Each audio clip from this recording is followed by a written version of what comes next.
anyone else that's willing to either put in the chat or turn your microphones on and say maybe where you're calling from and what your interest is in today's session. If you're a risk taker, if you don't mind, it's a small group here.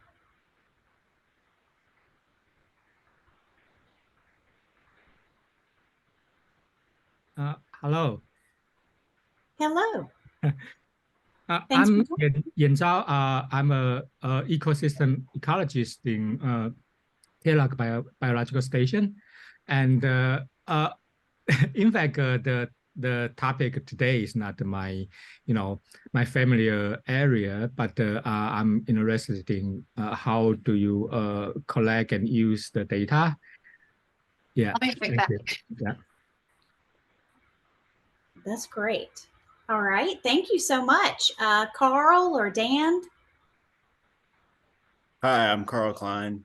I'm a master's student in data science at CU Boulder, and not my area of expertise either, but really interested in how the data is used as well.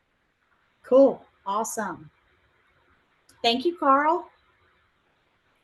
Today we have Elizabeth Joyner with us, and she is the NASA Earth Science Data Systems Community Coordinator.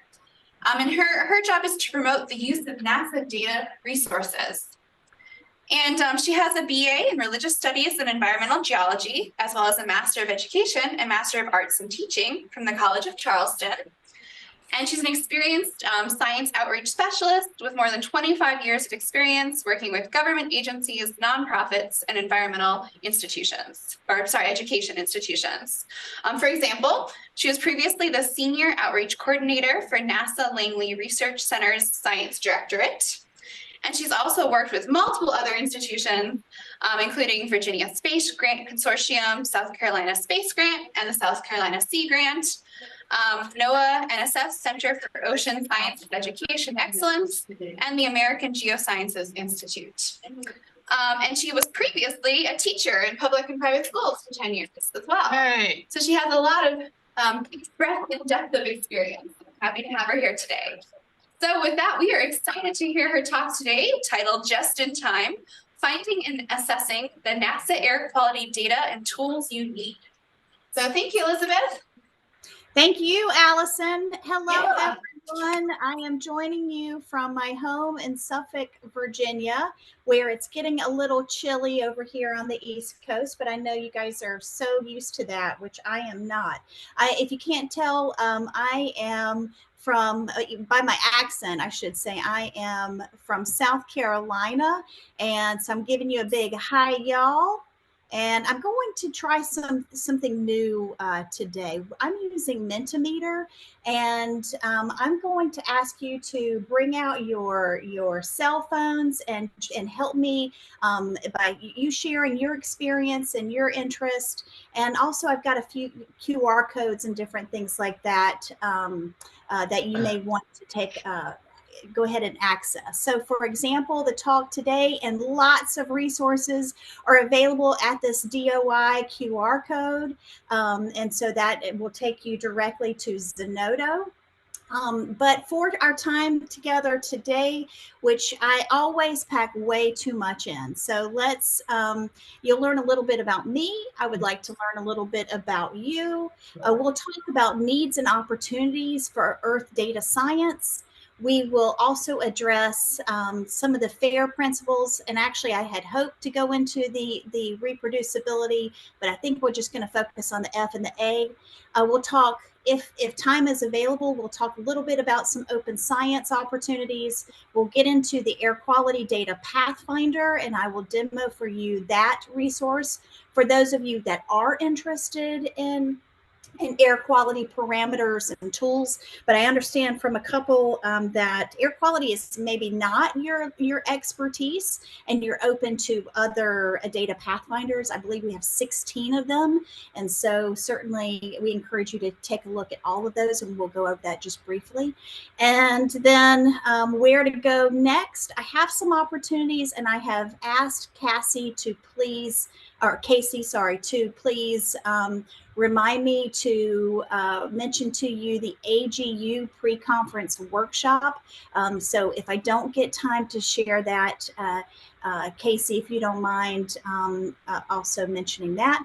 And then I will give you my contact information on LinkedIn and our social media. And we have a monthly newsletter that I encourage you to follow up with. So with that, let's go ahead and get started. This is a perfect time for you to bring out those smartphones. Go ahead and capture this QR code. You also can put into your laptop, if you're using your laptop, this menti.com and the code here. I appreciate the thumbs up. Thank you. Thank you. This is not your first rodeo, I can tell. Awesome. And I have a few screens, so if you see me looking left or right, please just ignore me. And thank you so much, Casey, for linking to that DOI and the Menti there in the meeting chat. And yeah, so we have 5 so far who have joined, 6. I'm going to give you another about 10 seconds if that's okay. I see we have 12 people online, and I'm not sure about what we have in the room. All right. Another 12 or 13. Okay, great.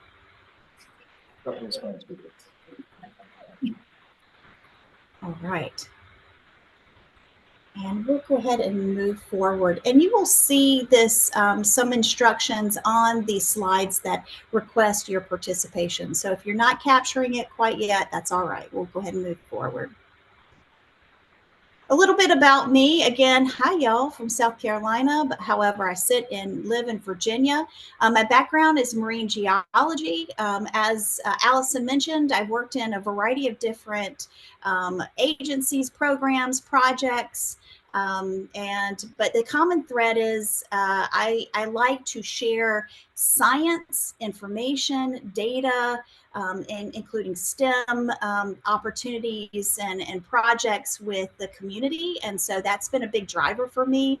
I did work as a professional geologist and was kind of bored with that because I'm a bit of an extrovert. And so working out in the field by myself really wasn't my thing.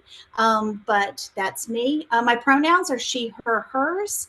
And as Allison mentioned, I'm a former teacher. I've worked in research, and then probably my most important roles in this world are that I'm a wife and a mom of 2, and so a boy and a girl. And so that's a bit about me.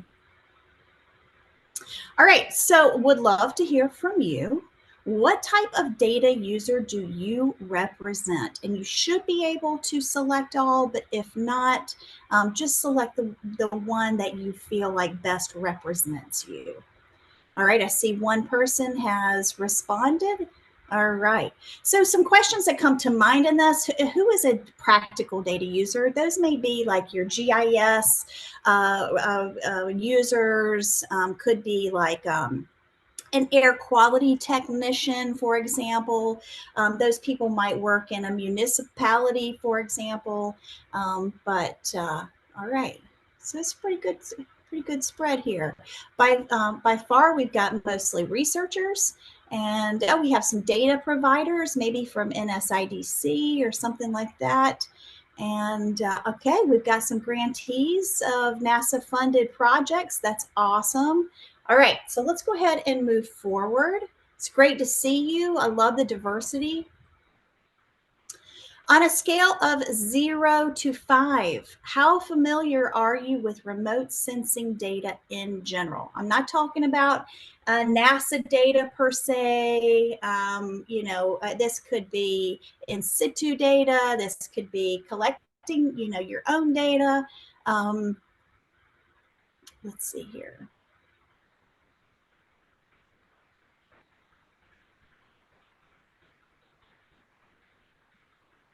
All right. Right there in the middle a little bit. Okay. Some people are not recognizing they're part of a pretty biased population. You guys are underselling yourselves. Own it. In this talk. Own it. I love the chatted Mentimeter. Mind blown. All right. I'll give you just a couple more seconds before moving forward. All And right. Elizabeth, the chat in the room was saying that people are underestimating themselves. Yes. Yeah. We see that often, actually. All right, let's move forward. All right, how would you describe your level of expertise using NASA Earth observation data? Are you a seasoned data user of our data? Are you a new data user of our data? Are you not a current user, but you have been in the past? Or have you never used NASA Earth data at all?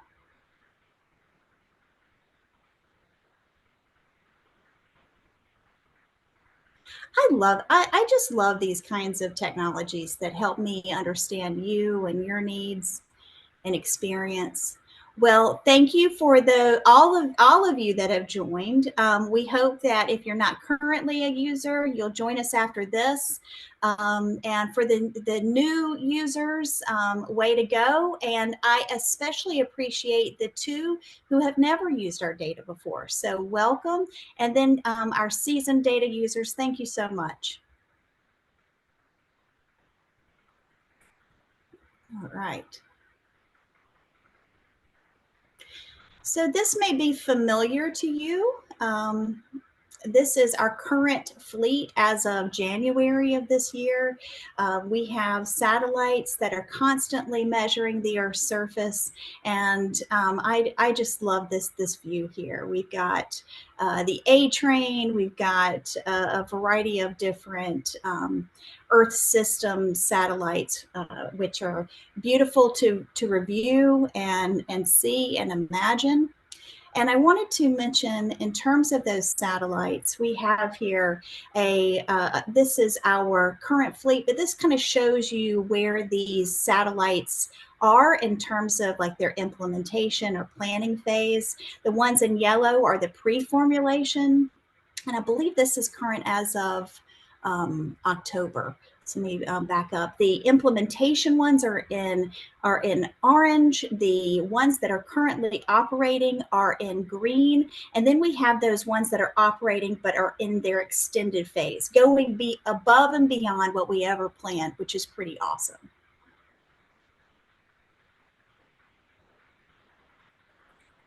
But we're not just all satellites at NASA. We have sensors aboard these different platforms.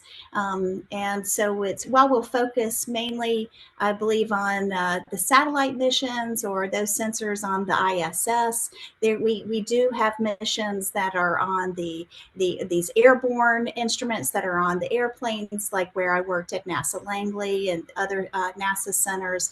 And NASA Wallops has the stratospheric balloon program. And I will say, if you're students and this is of interest to you, NASA's always hiring interns. Some can work remotely, so that might be something of interest. And Casey and Allison, remind me, I did not put in my Zenodo information about internships, but I am happy to add that if you'll remind me. So let's move forward. All right. I really like this video. It's a little bit old, but this is this animation is a visualization of those satellites as they pass, and all the swaths show how those data, or I should say that the data are being collected in these swaths. And in the yellow, you can see the airborne campaigns as they fly over land and ocean collecting data, and so you can really envision how our data are being collected continuously. I always love to include that because it's quite a busy and consistent operation. But it's important to root the data collection process in the big goals for NASA's Earth Science Division. And our big goals are to advance knowledge of Earth as a system in order to meet the challenges of environmental change and improve life on our planet. And these 4 questions here are pretty practical. I love these. And so, especially as our data science students and others are collecting these data, I want you to imagine how we are rooting them in answering these questions. How is the global Earth system changing? What causes these changes in the Earth system? How will Earth system change in the future? And then how can Earth system science provide social benefit? And when we talk about social benefit, I want to mention to you here that this was 2022, and this was recently released out of NOAA in terms of the disasters that the United States experienced. And I know we framed out today's session in terms of air quality. And so I thought I would just kind of focus on that. But we can see that just in the United States alone, there is a tremendous need to collect data, understand those data, build information from them so we can make good policies and act accordingly. And another thing that I wanted to mention is how might we use these data moving forward to understand trends and patterns in the Earth system.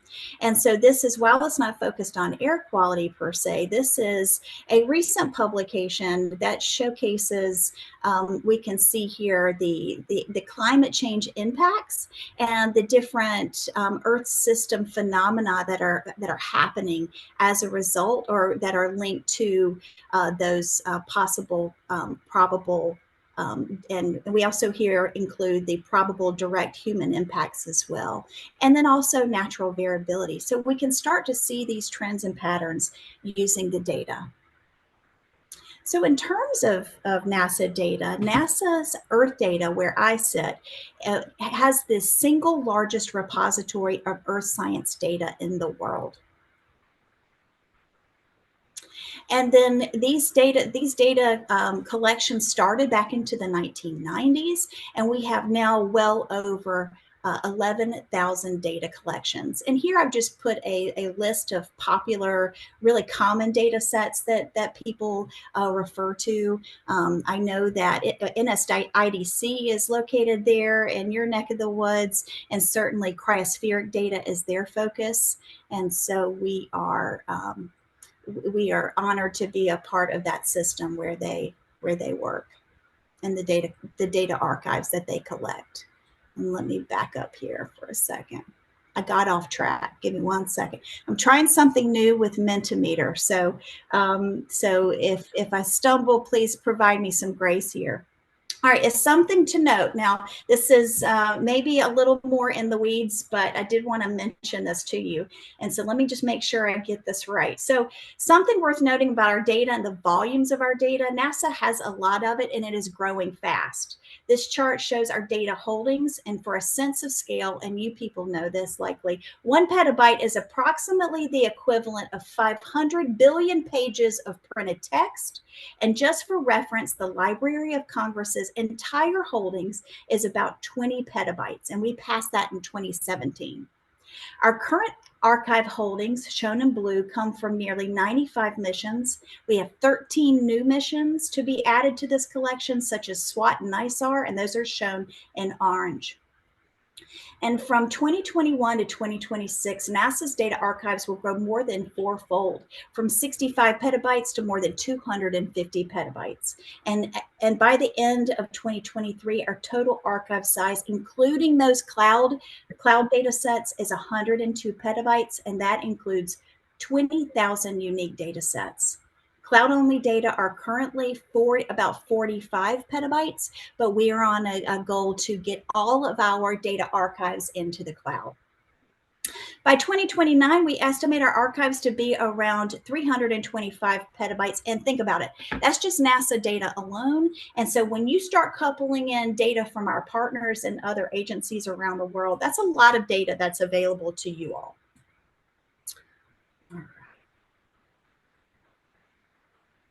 All right. So many of you may be familiar with this, and this is that DIKW hierarchy, from data, information, knowledge, insight, wisdom, and impact. And so I wanted to mention that NASA, we are funded to collect data and build information from those data, and it's all building upon one another so that we can empower groups like you to build that knowledge, insight, wisdom, and impact. However, one of the things that I wanted to mention to you is that access doesn't always mean, or making things available, data available, doesn't always mean that you can access and find it and make it actionable. And so one of the this is a brand new graphic from Earth Action. And so this is essentially the pyramid of how our fundamental data, knowledge, technology, and missions, how they help to empower the science and the applied research, the solutions and societal value, and then the public understanding and exchange.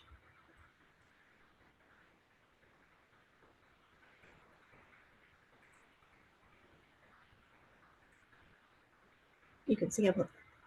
All right, here we go. Now, this is a graphic that I took. I came out to your campus this past summer with ESOL, and I do apologize for not having that acronym in mind. I bet someone in this room can report out what the ESOL acronym is. Wait, what is it again? Data Science Innovation and Inclusion Lab. Yes, thank you. Wonderful. Well, this slide probably looks familiar. And I popped out the back of the head of the people sitting in front of me. So Can I take a picture of your picture? of course. Take a picture of you taking a picture of me. It's so awkward. That's hilarious. Jennifer, by the way. Jennifer, I noticed the back of you. So let me read my script. It says, just 6 months ago, I was at the University of Colorado in Boulder among some of the brightest in the United States, and this slide was presented. It's a statement that summarizes the problem brought to light from a survey of 700 PIs from the Directorate of the Biological Sciences from NSF. And so when I saw this, I was like, oh my gosh, this is it. But I will say that NSF is not alone in this problem. The U.S. Air Force recently reported a rise in our ability to collect data has not been matched by our ability to support them, filter, and manage them. This is something that we are seeing across a variety of agencies listed here and are hearing anecdotal reports from universities around the world. Forbes magazine calls this a data saturation problem. And so what do? Well, what I say we do is we change our thinking about who are data users. And we realize that not all data users are created equally. All right, so this is what I want to hear from you all. Get your phones out here in a second. And so do we have any runners in this group? Give me a thumbs up if you're a runner, or I'm not a runner. But okay, we at least have one runner. So we're going to count on, okay, we have two. All right, good. So I would love we're going to move forward. I want us to think about how running is like data analytics. How are the two alike? All right, so I've put a word cloud here. How is running? Okay, and then I might mention that last mile. So the last mile of running, tell me what that feels like, you two that are the runners, and how might that be like data analytics? Put in a word or a comment here. Yes, perseverance. Yep. Exhausting. Okay. As you get to that finish line and you see it, oh, slog. Okay. All right. You're doing it. All right. What about when you're getting a little closer? What happens? Difficult accomplishment. And those of us that are not runners, you can imagine, right? Like, You can still post it. There we go. Accomplishment, victory, right? But it is painful, right? And so data analytics, and so like Carl, you're a master's student there at the university. Tell me, put in something there in terms of when you're working with data and you're downloading your data and you're trying to analyze it. And so feel free to share that. One more mile, triumph, victory, perseverance, not enough resources. You are exactly right. So we hear a lot of this, and that is like the last mile, right, of our problems. In terms of working with data, they say 80% of our time in science is working with data and accessing those data, analyzing the data, figuring out that you need different kinds of data, rescoping a bit, where 20% is really about gaining those insights. And so what our program is trying to do through our data pathfinders and other mechanisms like web unification is to try to help prepare you for that last mile. And so some things that we're going to do today in my whopping 30 minutes that I have left is show you how we're trying to put people like you first, and also provide on-demand learning resources that get you what you need just in time. All right, but something that I wanted to mention and kind of circle back to is about our people first, and realizing that not all data users are created equally. And so, and this is my idea about how we can scope these and identify who they are, who we are, who I am, so that we can get to the resources that we need to create that just-in-time learning and just-in-time application. So we've got that data literacy part, and in my mind, that's really that kind of K-12 space. And this is these great definitions there to the right that are to the left, depending on which layer or which part. Take a look at those. This is Data Spire, and so Data Spire is really in that space of developing those fresh, young data analysts. And then that next level is really data fluency versus data dexterity. And some STEM professionals don't need necessarily to be able to use Python or R or MATLAB. Maybe they're those GIS users. Maybe they're in those municipal spaces, or maybe tribal institutions who are looking at air quality events and phenomena. Maybe they're looking for maps and graphs to complement them. They're looking to identify problems. They're looking to visualize our data and find patterns. And then on that other side, on that right-hand side, we've got these data dexterous group. And I would say Carl, and probably a lot of you, Yin Zhao, many of you probably identify in that data dexterity group. That's probably why you're here. And so you're really good at adapting and adopting different kinds of technologies. You're not afraid to explore new softwares and even develop your own applications. And so it's important, as we begin to try to connect people with our resources, that we identify ourselves in that group. All right.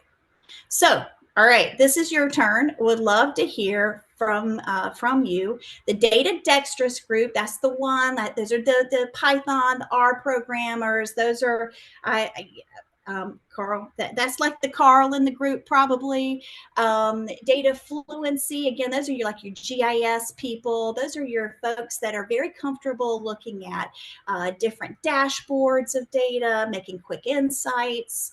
And then your data literacy group, that's really where you're growing those fundamental skills. And so that's an important place too, because you can see kind of the base. That's kind of like Maslow's hierarchy, right? Getting those down so you can start moving up in your skill set.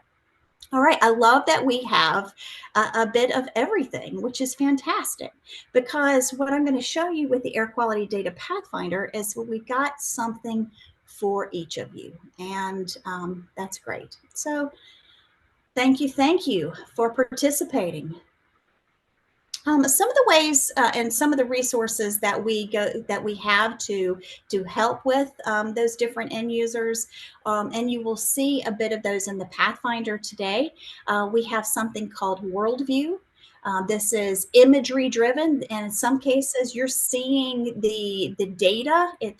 There are no data sets that you can download directly from there, but it's all imagery driven. And so you can see, like I said, in some cases, the data as they are collected within 3 hours. So you're almost seeing the Earth as it is in real time, which is really cool. And that's Worldview. And that's a web app. It's they have pretty low barriers to entry. Then we have something called Giovanni, and I'll mention this in a moment. This is quite useful for those the one on the left, as well as you can actually download CSV files and GeoTIFFs through Giovanni as well. So I should also move that over. We have Veda, which is a pretty new tool out of our program, and it also it provides visualizations, and it also actually has Jupyter Notebooks. So I should move that over as well. And then we have Jupyter Notebooks. We have various resources, especially for those programmers, those data dexterous groups. And we have a lot of these resources that are linked in our air quality Pathfinder. And how I wanted to mention earlier, as I mentioned earlier, the FAIR principles. And today I'm just going to touch on the findable and accessible resources. And I want to mention that also in Zenodo, I have many of these resources teased out by findable and accessible with hyperlinks to those various resources. So definitely check those out. But NASA is we are committed to being more open source, and we have opened the entirety of our scientific process from start to finish. We are broadening and diversifying our community through involvement in the science process. We are committed to increasing accessibility of our data, software, and publications. And then we facilitate inclusion, transparency, and reproducibility of science. And something that I have mentioned earlier is that right now our program is undergoing what we're calling web unification. And this is a really important step in this process. And it should be sometime next year. The various data archive centers, we call them DACs, are going to be integrated into one location. And so we're really excited to have that. We are building that out as we speak. And so NASA Earth Data will be the host of that. So that's awesome. All right. So in terms of findable, we have a variety of different ways that you can find our data. Probably the most common one is Earth Data Search, and especially those data dexterous folks, you probably are very familiar with that portal. We also have Giovanni, which I mentioned earlier, and Worldview, but we also have something called the Science Discovery Engine. So if you are in that data literate part, or even the data fluent group, please do check out this Science Discovery Engine, and I believe it is linked there in the Zenodo as well. All right, so let's hear from you. If you are currently a user of NASA data, where do you obtain your data? Do you access, and I'm just starting here as a clock, right, at 12 o'clock, access through interactive web apps like Worldview? Do you access through Giovanni or another web portal? Do you get directly from Earth Data Search? Do you download directly through one of the distributed active archive centers like NSIDC there on your campus? Do you subset your data through various tools? Do you subset through OpenDAP? Do you access via the Earth Data Cloud, S3 buckets, maybe through an API?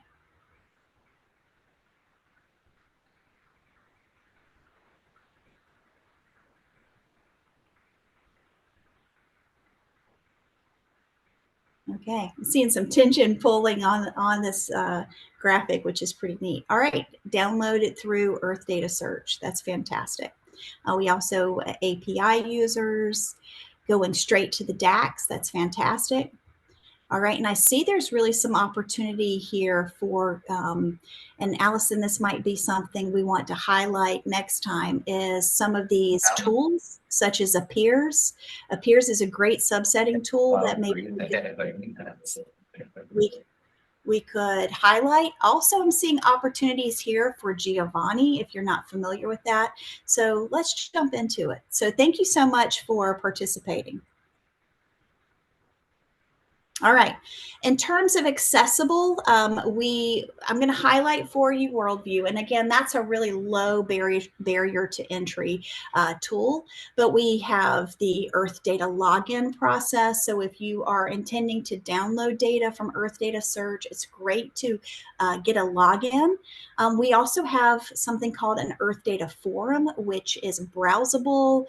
You can submit questions, and within, I believe, 48 hours, you can have a NASA subject matter expert who knows the parameter, knows the data that you're pulling, and they will respond and help you, which is fantastic.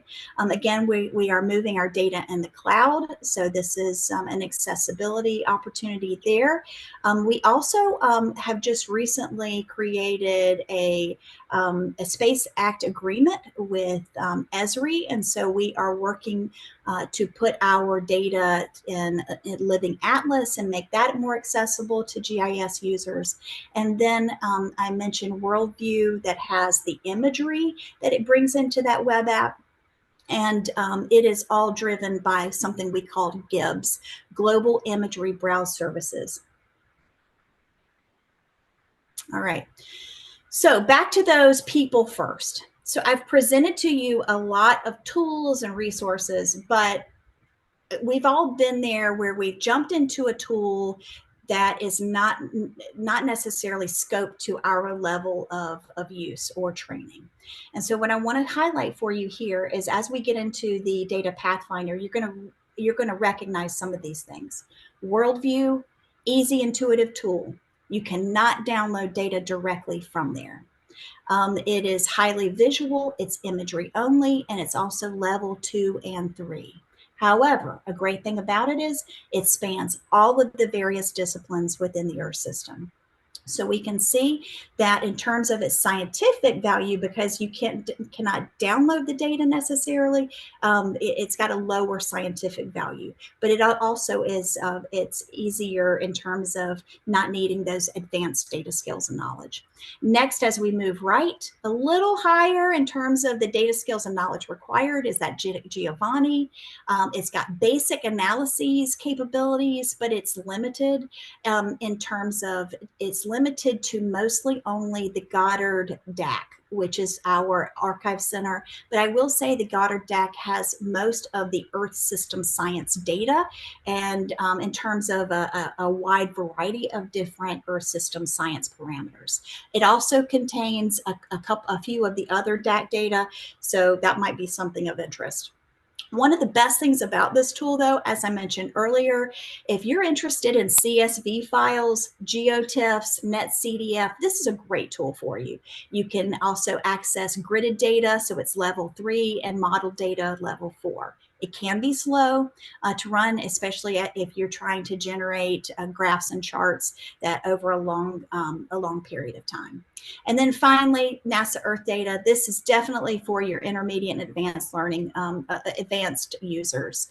But you're really getting data of all different formats, all levels, and all different parameters from the Earth system. So as we get into our tool, you're going to notice that. So focus in on the tools that are of most interest to you and meet you where you are. All right, so we're getting into NASA Earth Data. We have a lot of support for you. We are kind of this one-stop shop. We have data tutorials and webinars and trainings, Jupyter notebooks and things like that. It's really designed for the Earth system science researcher, GIS users more increasingly, and data scientists. But we are building out to meet some of those data fluent users as well. So take a look here. We've got a lot to help you from access to initiate your own collaboration and community engagement. All right. So, so I'm going to Yin Zhao. So he is an ecologist. And pardon me if I get your pronouns incorrect. The ecologist, and so we have research and data that is available for a variety of different topics, from agriculture, water quality, biological conservation. Maybe that one is the one for you. But the one I'm going to show you today, with the time that we have left, is the air quality. And essentially why I selected this one is that we have really built this one out because we had something. NASA hosts a variety of workshops, and this actually might be something of interest to the ESOL group, and they're called Unbound. Unbound is trying to better understand the user requirements of users who are not expert data users. So this would probably be more along the lines of the data fluent and emerging into that, or evolving into that data dexterous group. And so we most recently had, sorry, that's my dog. We most recently had an air quality Unbound workshop. And the report that came out really identified a lot of the pain points that users have with our data. And so what I am trying to do is what I have done with our team is try to address many of the pain points that are within my sphere of influence. And so ESDS, or Science Data Systems, this is probably the most, in my mind, the most well-supported Pathfinder that we have to date. However, I will say the agriculture Pathfinder is also pretty awesome. All right, so here we go. Enough talking about all of that. Let me go into a live demo and enter. Let me get out of that. Let me just enter slides. There we go. Now, can we see? Yeah, okay. All right. And we could put, Casey, if you'll put this link into the chat. You may have already done that, but if not, if you wouldn't mind doing that. All right, so this is the Earth Data website. Notice that I'm going to start up here at the top. We have data, the navigation for data and various tools and resources. We also have topics. So if you're topically driven, if you're interested in the biosphere, for example, you can jump straight into resources that we have and published, as well as data and tools that are applicable to that particular domain. But what I am trying to highlight, 1 second, is under the learn section. Come on. Interesting. All right. And if you would, come on. Not sure what's going on. Let me open this from a different window. Give me 1 second. All right, let's pull this over. Hopefully you can see that. All right. Yes, perfect. All right, so we're going to go over from topics to learn. I'm going to drop down to our data pathfinders. Perfect. And I am going to, there we go. I'm going to actually turn my video off and see if that helps. Yes, it does. All right, here we go. So I'm going to put into the chat as well the data pathfinder for air quality. And I'm going to open that one up. Perfect.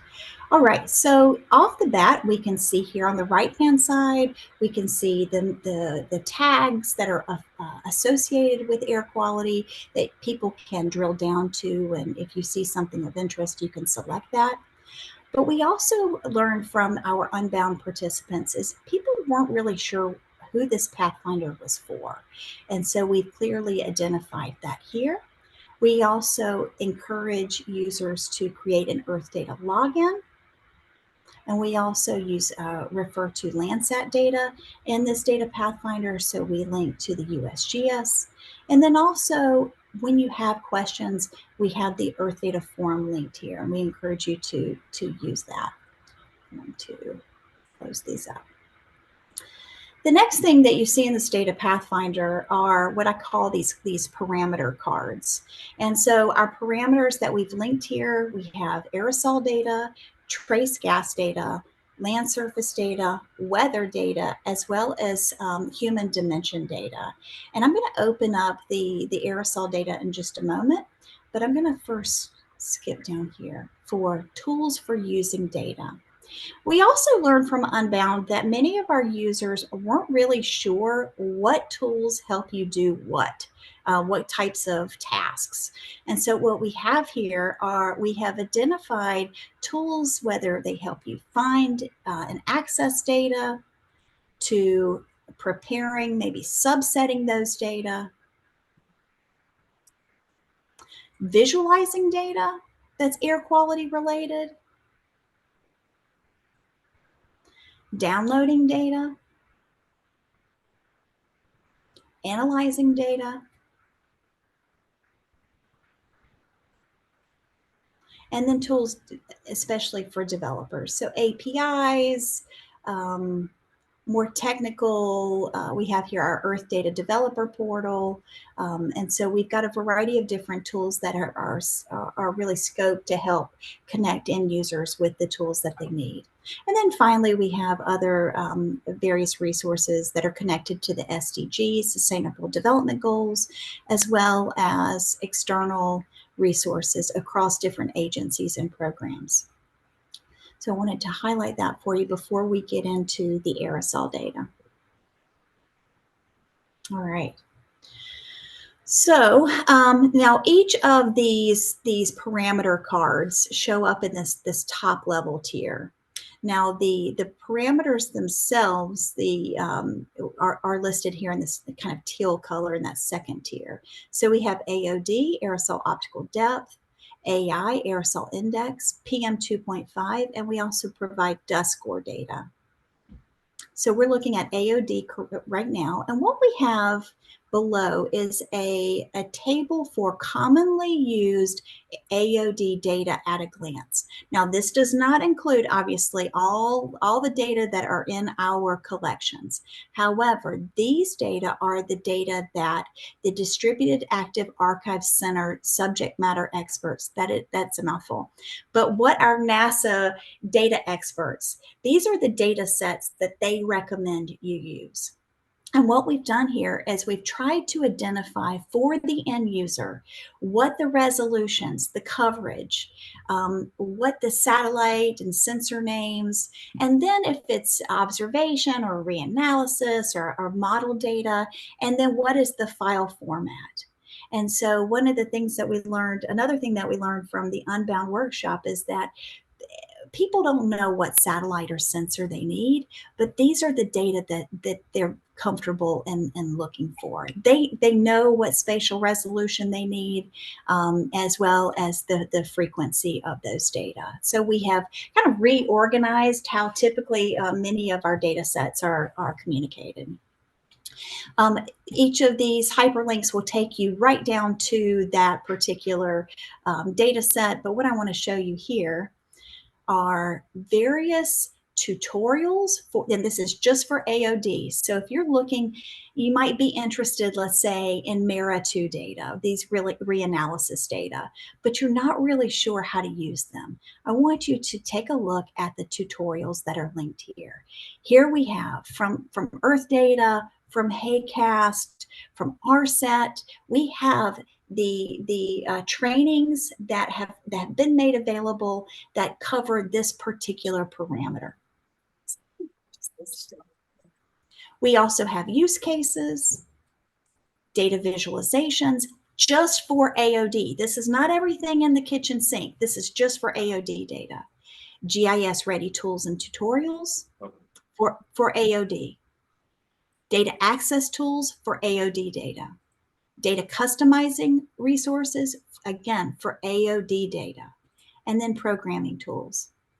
So one of the things that we heard from our previous reviews of Pathfinders is that it was too much of a kitchen sink. People didn't know where to go for what. So what we've tried to do here is in this tab, everything you see from top to bottom is related directly to AOD. All right, so I'm going to skip ahead. Aerosol index, the same.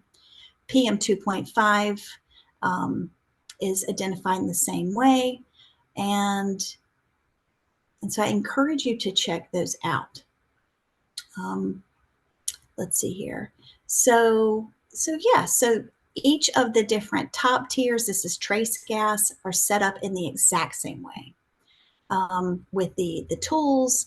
And then finally, let me get into the sensor. So as we are, now this is NO2 data, and we're taking a look at daily OMI data.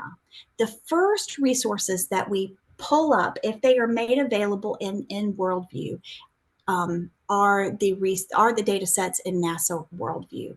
And so we don't dump you off in Earth Data Search and say good luck to you. What we do is we try to scaffold those end users so that, or the resources for those end users, so that they go from that data literate to the data fluent to the data dexterous, and in that order. And so here is, you can see, now this is April 18th. So this is when I actually created this. This is kind of like a timestamp of my work, but we can certainly, we can go to, all right, let's see here. Let's see what we have. This is daily data. All right. And so let me back down one. All right, so this is 2 days ago, and we can see, and there are a variety of different ways that we can review these data, change some of the view options. We can look at different events. This is a fantastic tool. So we can see here wildfire information. So definitely check that out. And recall, Worldview was the one on the left-hand side of that chart that showed, lower scientific helpfulness. I forget the term I used for the legend, but low barriers to entry, which is what we're trying to do. Also, we've got next are various visualizations. And then Giovanni, this is perfect for those CSV users, the GeoTIFF, even Google Google Earth users. And so please check those out. And then finally, we take you to Earth Data Search, where you can go directly to those data sets and those data collections. So if we have anyone that's interested in taking a deeper dive, let's say into NASA Worldview, NASA Giovanni, or Earth Data Search, maybe you're not the most proficient user of Earth Data Search, we can certainly tease that up and do something for this particular group. And I do apologize about something's going on with my internet, of course, right? But I did not open. Let me go ahead and open up Giovanni as well. Giovanni is one of my favorite tools. It seems that if you can find data that you're interested in within this tool, it's very straightforward. Dr. Jim Acker from Goddard has done an incredible job in creating various tutorials. But you can see here, we've linked directly to this particular sensor, these measurements, and it is helpful if you have an Earth Data login for working with these data from Giovanni as well. All right. And okay, so 5 minutes left. Let me go back. And I did want to mention this, we are rounding out the year of open science. And so TOPS, NASA's Transform to Open Science program, we are having you might have heard about this, the Open Science Certification course. And I believe it's 8 different modules but the Open Science 101 program is now available, and I would love to see some of you guys enroll in this course. And I've put the link here, but if you cannot access it, go to the Zenodo slides, and let me see here. Let's see if I can back out of it. So you can capture this QR code. This is a self-driven online course. No, I'm sorry, I've cut that off. But I can get that to you, Casey or Allison, and let you know more about that. Let's see here. And then finally, would love to hear from you regarding takeaways and shared insights. Please put anything here in the chat. Would love to hear what you like less of, what maybe you would like more of. Are there tools, maybe subsetting tools that you would like to learn more about, or maybe some of those Jupyter notebooks that I mentioned? Let us know. We're here to serve. We know our data is complicated and it's not always the easiest to use, but we're committed to making it work for you.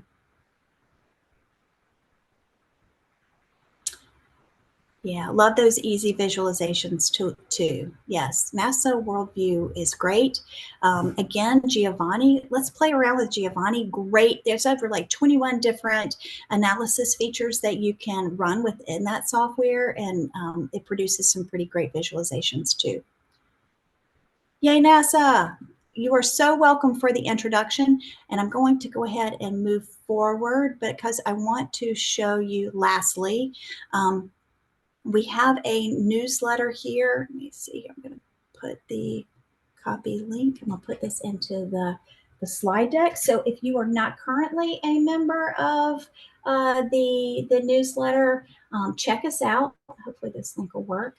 And it delivered right to your box what's happening with our program, with that web unification even that I was talking about, coming all together, making that much easier for end users. Find us on social media. Jennifer Brenna does a fantastic job of promoting various tools and data sets. Here I am. This is my LinkedIn profile. Let's get connected. And if you see a use of any of these tools, feel free to reach out. And then finally, I did want to mention, if any of this is of interest to you, we have an 8-hour pre-conference workshop at AGU that the deadline to register is Friday.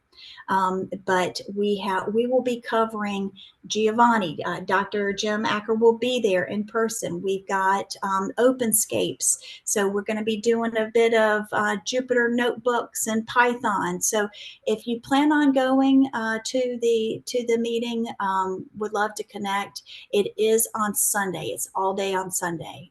But if you've got any questions, let me know. And with that, how'd I do on time? I can't believe it. It's a miracle. So thank you so much. And let's stay in touch. Thank you. Yeah, thank you. That was great. Any questions for Elizabeth? I had a Online? quick question. Unless other people have one. I think you're good. Okay, Elizabeth, this is Jennifer in the room. You can't see me, but going from 100 petabytes to 300 petabytes in just a couple of years sounds like crazy scary. Like Yeah. how much money is NASA actually investing in the findable and accessible and the data portals and data training piece of it rather than mission development, mission design? I mean, it seems like, wow. I have no idea. I wish I could give you an answer, but I can certainly ask that question and see what we come up with.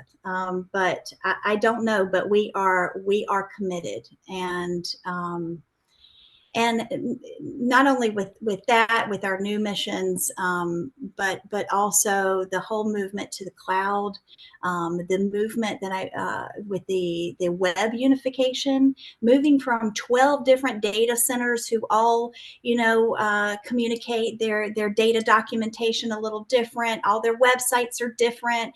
So to be able to bring those all together under one umbrella that looks and feels and functions the same, just in and of itself is a huge service to our user community.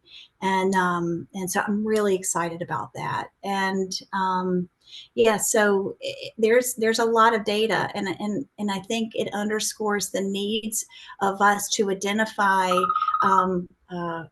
that's my timer. For us to identify where our users are at, and programs like ESOL that are helping to skill up data fluent to data dexterous users are incredible. So, kudos to your university and to all of you that are spearheading that effort, and others. We need more of that. So thank you. There's a question from someone online. Hi, this is Yan Zhao. Thanks, Elizabeth, for so good introduction for me. And now I think I can have a more section for data. I have two questions. One is about the authorization. So if I want to use some data from NASA, can I submit some application or get a permit to use them if I want to analyze and use on my research? This is the first question. Yep. And second is that now we meet a problem that when we just want to put our data together, there's one thing we have some data gaps, and we're trying to find a way to do the gap filling. I don't know what NASA's strategy or your guideline to treat the gaps of the data. Do you have any suggestions? Thank you. Thank you. I appreciate those great questions. In terms of the authorization for an Earth data login, it's super simple, and it is actually linked in the Zenodo. Casey, would you mind sharing that Zenodo link again? And it should be under the find section. So it's just a matter of you submitting that, and within could be a couple of hours, you should be able to get access to that. And really, it's not necessarily it's not an authorization thing, but it's more just a login that helps you connect and have access to data sets that you frequently view, right? And so, and it also helps you to helps us understand what data sets are of interest to our community. So I encourage that. The second question about for data providers, about data gaps and how to work within those limitations.